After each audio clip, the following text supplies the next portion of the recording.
pleasant day to our esteemed participants. This is Police Captain Patricia Anocampo. Today, it is my pleasure to be your Panyerang Police 24/7 at your service. A good day, everyone. Glad to have you on board today. Today, we are going to discuss the Plainview Doctrine. In police operations, it is crucial to know the laws applicable in enforcing warrants issued by a competent body. The reason is that it has been a standing rule that evidence obtained without compliance with the rules is considered inadmissible in evidence. Consequently, cases filed may be dismissed or lead to the acquittal of the accused. So why do we have the Plainview Doctrine? Section 2, Article 3 of the 1987 Constitution provides that the right of the people to be secure in their persons, houses, papers, and effects against unreasonable searches and seizures of whatever nature and for any purpose shall be inviolable. In the context of this rule, inviolable means that this right is considered sacred and protected by law.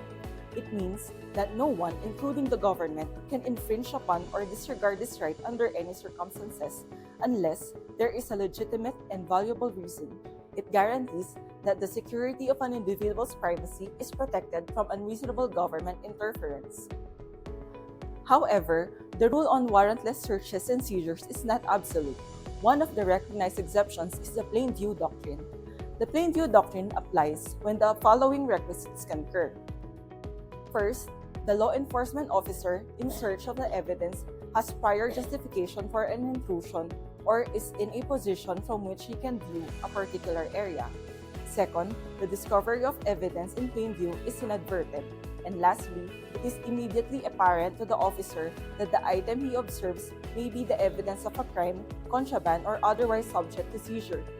Let us first discuss the first element.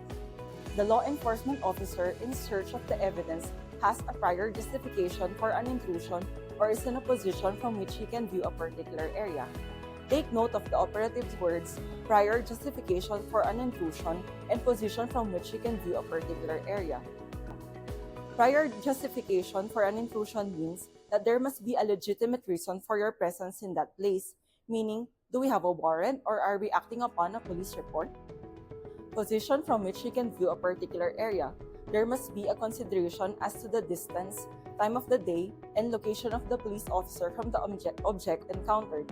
The police officer must ask himself or herself, from where I am standing, is the object clearly seen to be an object or an effect of the crime? If yes, the object is considered to be in plain view. The second element, the discovery of evidence in plain view, is inadvertent.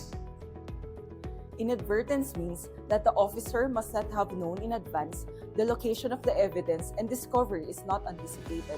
There must not be any general exploratory search from one object to another until something incriminating at last emerges. Finally, the third element, it is immediately apparent to the officer that the item he observes may be evidence of crime, contraband, or otherwise subject to seizure. The police officer must have probable cause to associate the property with criminal activity without the benefit of an unlawful search and seizure.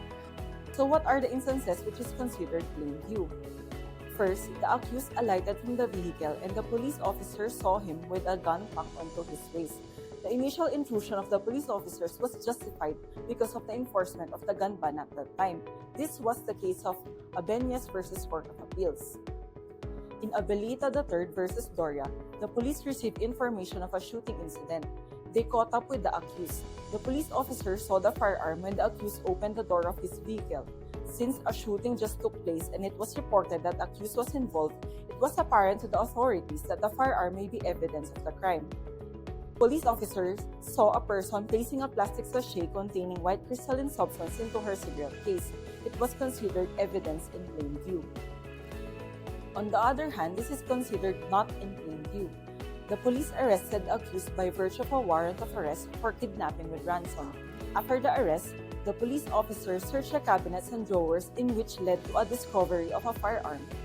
The court declared the firearm inadmissible because it was not considered in plain view of the police officers. The plain view doctrine does not extend a general exploratory search from one object to another until something incriminating at last emerges. For any legal queries or legal assistance, the Panyerang Police 24/7 is here to help you. You may reach our hotlines at the following numbers. It has been our pleasure serving you today. On behalf of the Legal Assistance Division, PNP Legal Service, thank you, and always remember that we are your Panyerong Police 24/7 at your service.